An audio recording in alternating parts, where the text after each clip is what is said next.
Hey, what's going on, everybody? If the market decided to bounce, the current setup would be the perfect opportunity for it to do so. So in today's video, we're going to go over the entire stock market. We're going to go over the insane move in the crypto markets, and we're, of course, going to go over the bond yields.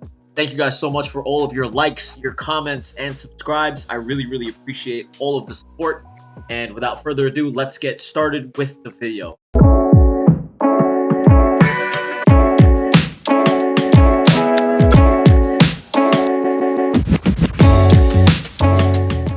All right, so here's a chart of the NASDAQ. I drew a Fibonacci level from the most recent highs to the most recent lows, and you can see that we closed above the 23.6% fib level, and we also closed above the October 4th high above 359, right? So now the NASDAQ needs to close above 360. Once we close above 360, that'll be very good, and it'll give us a good foundation to come back and retest this 38.2% fib level at 362.72. And we know that when a stock does bounce from its lows, a retest of the 38.2% fib level is a very high likely probability trade. And essentially, we can also see that the NASDAQ is bouncing off of this uptrend line while also bouncing outside of lower level of the B band.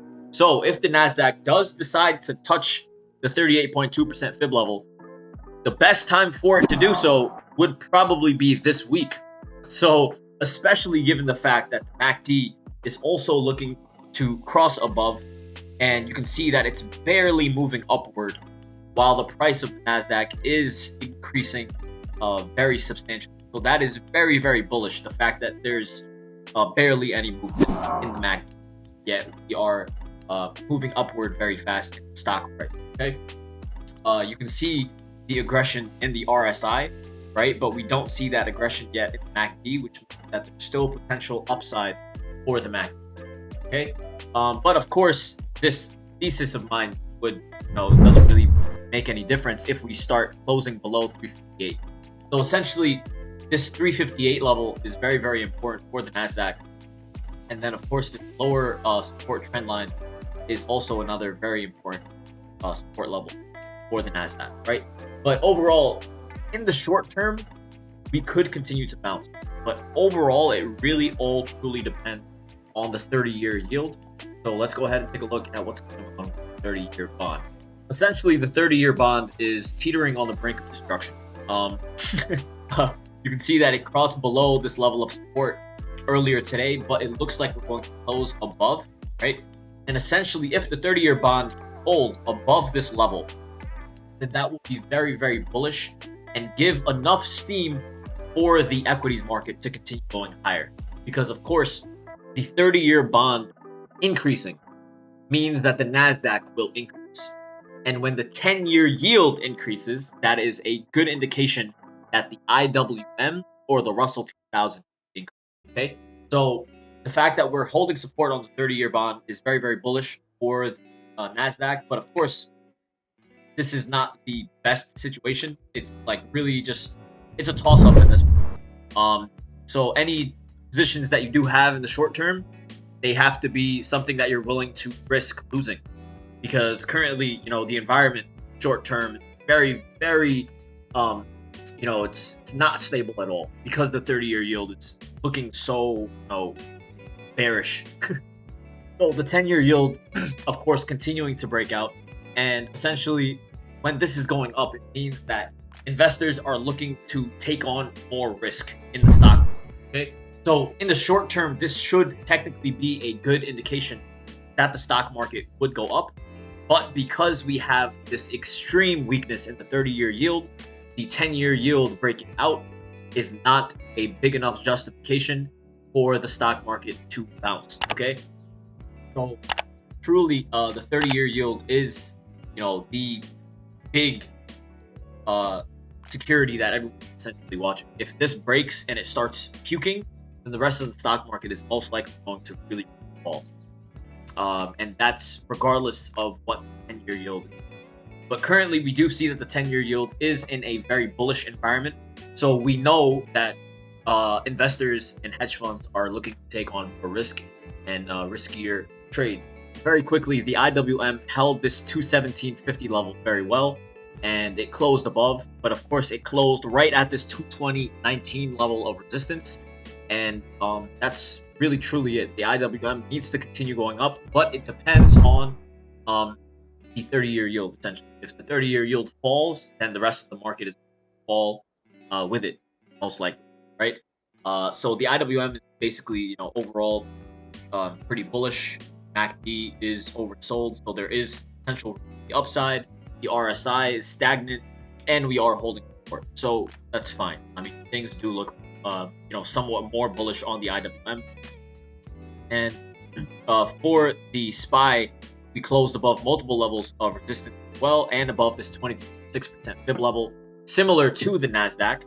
And the SPY has yet to cross above on the MACD, so that is very bullish as well. And overall, the next level of resistance is going to be the 38.2% fib level, very similar to the NASDAQ. All right, so this 436.66 level can be the next target on the SPY. But currently, 432.72 level, very, very important for the SPY. All right, as we can see, Bitcoin is currently breaking out. It's at 55,200. The next level of resistance is going to be around 57,500. But the one caveat is that we can see it's trading well outside of the upper level of the B band.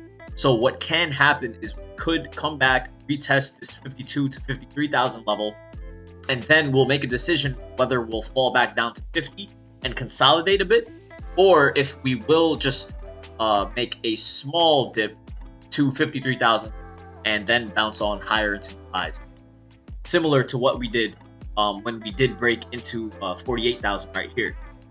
So we didn't fall back down to 45,000 and then go higher. We only barely fell down just a little bit right here. Okay, so the fact that Bitcoin is this bullish, right, is the reason why I bought into Mara option calls expiring December, what I posted on Twitter, right? And I got into Mara calls for next month as well. So regardless, Mara is the Bitcoin miner, right? And Mara is not doing as well as Bitcoin currently. So I believe that once the stock market starts to, once the stock market begins to bounce just a little bit, then Mara will see a much stronger move here compared to where it is currently. So I do believe that Mara is going to go above 40 and will retest 42.65 very soon if the stock market does decide to bounce.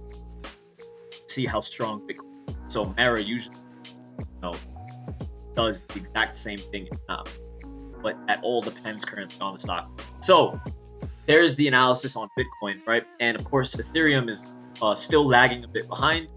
Ethereum would be at 4,000 essentially if we were comparing where Bitcoin is. Actually closer to 42. So there's still lots more room to the upside. Bitcoin dominant season right now. So that is where the market is going currently. I hope you guys enjoyed this video. Please make sure to comment, like, subscribe. Please make sure to put on your bell notification. That's what I want. So yeah, I hope you guys enjoyed. I hope you guys learned something from the video, and I will see you guys tomorrow. Thank you so much for all of your love and support.